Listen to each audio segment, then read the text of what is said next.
Thank you very much. As you are aware, in Sokoto State, particularly on Monday, the 6th of December, we had a very terrible incident where we lost 23 of our citizens to bandit and banditry attack, which was carried out on them as travelers in a bus, and whereby all of them were burnt down.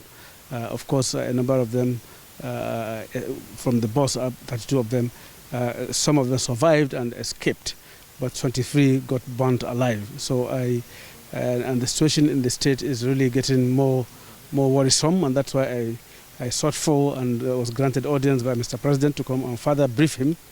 Of course, following the visit of the NSA, IGP and the rest of them, I know that they have briefed him, but I felt compelled by the situation to come and further give him more briefing on the situation at hand, and so that we can go get more support of Mr. President in terms of redeployment of more personnel, more equipment to the area that is being affected by the general insecurity in the state.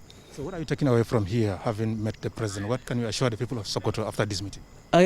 From what I've seen and the engagement I've had with Mr. President, I can see that more in terms of engagement, in terms of strategy, is going to come up. And part of what I really suggested to Mr. President is for him to consider taking the advantage of the constitutional provision to declare a state of emergency in some of these areas that we have all of these bandits in Zamfara, in parts of Zamfara, parts of Katsina, parts of Sokoto, parts of Niger, Kaduna and Kebbi, those areas where we have them. Since now that the court has declared them as terrorists, we should take a step further by declaring a state of emergency in those areas so that the military can actually carry out proper and effective and well-coordinated military operation with the backing of the law. Which is very important, because of course you know that there is this feeling that they may be worried about charges of human rights abuse if they go without being armed by such provisions of the law. So I've really requested Mr. President to look into that possibility of declaring a state of emergency in those areas so that effectively the military operations can really take place. So how did the President respond to your briefing? From what I've seen, I believe that Mr. President has accepted to take further steps that are very decisive in dealing with the situation as Commander-in-Chief of the Nigerian Armed Forces. So as former Speaker and two-term Governor, what do you think is the best way forward towards finding lasting solutions to this problem of insecurity in the country?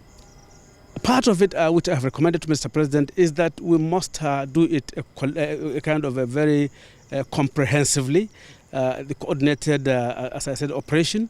And then the engagement with the other Sahel leaders of the Sahel region, because this is not just about Nigeria, it's a West African problem, and there is the need for all of the ECOWAS leaders, those particularly in the Sahel region, to come together and come up with in synergy with a framework of engagement and containment of these criminals. Because of course we have influx of them coming from across, and some of the arms they get are coming from across, and even the drugs they take are coming from across. So it's very important for Mr. President, and I've suggested to him that ECOWAS should come up with a strategy of containment and engage the US government, engage the French government and the United Kingdom for them to cooperate and work together with Nigeria and the rest of countries in the Sahel region for us to nip this in the bud.